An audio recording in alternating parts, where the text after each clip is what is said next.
عید عقیقی اور حکمی کی بات کی ہے تو میں ایک لطیف بات اگر اجازت دیں تو کرنا چاہتا ہوں. دیکھیے شہید حقیقتاً جو ہے وہ زندہ ہوتا ہے اور حکماً مردہ ہوتا ہے، لیکن نبی جو ہیں وہ حقیقتاً بھی زندہ ہوتے ہیں اور حکماً بھی زندہ ہوتے ہیں. اس لیے نے کہا غسل نہیں دیں گے، لیکن ان پر جنازہ پڑھا جائے گا، قبر میں دفن کر دیا جائے گا اور ان کے پیچھے رہ جانے والوں میں وراثت تقسیم ہوگی. اور اسی طریقے سے اس کی بیوی ہے تو 4 ماہ 10 دن بعد وہ دوسرا نکاح کر سکتی ہے.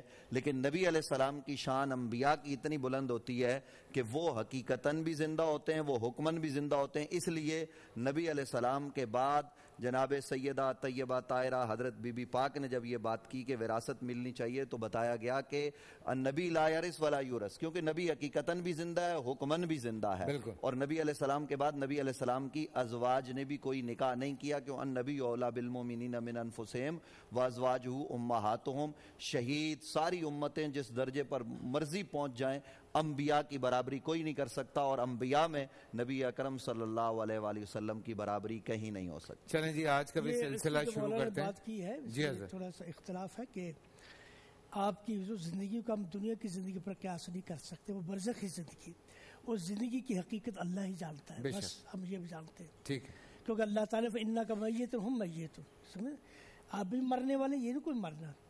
قرآن مجید صاف فرماتا افإن مات او انقلبت على افمات او قتل انقلبت على عقابك، اللہ کے رسول اگر مر گئے یا ان کو قتل کر کے تم دین چھوڑ دو گے. تو یہ حقیقت ہے، برزخی زندگی اس کی حقیقت اللہ کے علاوہ کوئی نہیں جانتا. لیکن جو ہمیں بتا دیا گیا بس ہم وہی کہتے ہیں، یہ کہ حقیقتاً یہ ہے، یہ نہیں، یہ اپنی طرف سے یہ. اس میں گزارش، آپ بزرگ آدمی ہیں، گزارش یہ ہے، قرآن مجید کہتا ہے کیف تکفرون باللہ کنتم امواتا فاحیاکم ثم یمیتکم ثم یحییکم ثم الیہ ترجعون. اور پھر قرآن مجید فرقان حمید میں ترجمہ اس لیے نہیں کر رہا، آپ سمجھ رہے ہیں، میں آپ کے لیے بات کر رہا ہوں. قرآن کہتا ہے وَلَوْ أَنَّهُمْ إِذ ظَّلَمُوا أَنفُسَهُمْ جَاءُوكَ فَاسْتَغْفَرُوا اللَّهَ وَاسْتَغْفَرَ لَهُمُ الرَّسُولُ لَوَجَدُوا اللَّهَ تَوَّابًا رَحِيمًا، کہ جب تم اپنی جانوں پر ظلم کر بیٹھو تو تم حضور کے پاس آ جاؤ، وہ بھی تمہارے لیے دعا کریں، تم بھی استغفار کرو. تو پروفیسر صاحب میں آپ سے یہ پوچھنا چاہتا ہوں، کیا یہ آیت نبی علیہ السلام کے ظاہر کے ساتھ خاص ہے؟ قرآن تو صبح قیامت تک کے لیے ہے، تو کیا روضہ رسول پر جو لوگ جاتے ہیں نبی اکرم صلی اللہ علیہ وسلم کی بارگاہ میں حاضر ہوتے ہیں، تو کیا نبی علیہ السلام ان کے استغاثہ کو نہیں سنتے؟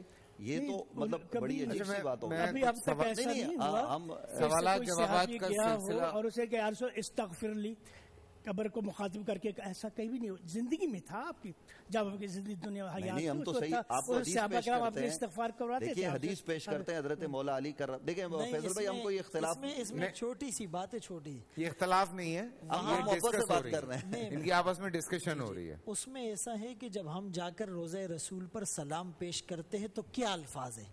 الصلاۃ والسلام علیکہ یا رسول اللہ، باقاعدہ خطاب کرتے ہیں. ٹھیک ہے، تو اٹ مینس کہ آقا ہماری بات سن بھی رہے ہیں، جواب بھی دے رہے ہیں، جواب بھی دے رہے ہیں.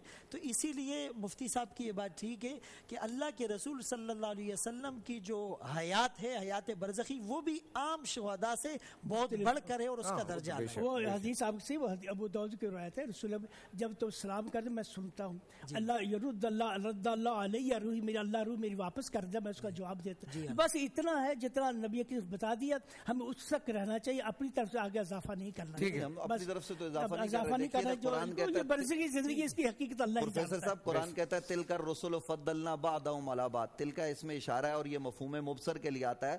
ظاہر قرآن کو جب ہم سب سمجھتے ہیں تو ہم قرآن کو علوم کے ساتھ سمجھتے ہیں. تو مطلب کیا ہے کہ اے نبی، یہ جو رسولوں کی انجمن آپ کے سامنے ہے، تو رسولوں کی انجمن حضور کے سامنے رہی نا، اور نبی علیہ السلام نے ان کی امامت بھی کی. تو یہ تمام تر چیزیں ہمارے پیش نظر ہیں، اور حضور کی بابت تو جتنی عشق اور محبت کی بات کی جائے وہ کم ہوتی ہے. ٹھیک ہے، میں تھوڑا سا آگے بڑھنا چاہ رہا تھا لیکن بات یہاں پہ ہو گئی. تو چونکہ رمضان کی ٹرانسمیشن آپ کو بتائیں، یہ بھی اختلاف ہے، لڑتے نہیں ہیں ہم لوگ. نہیں ہاں، یہ بھی اختلاف ہو سکتا ہے، یہ والی دے دو. پورا سال انتظار تھا مجھے اس رمضان میں، 30 دن 6 ٹیمز، 12 کنٹیسٹنٹس، کیش کا پاؤں.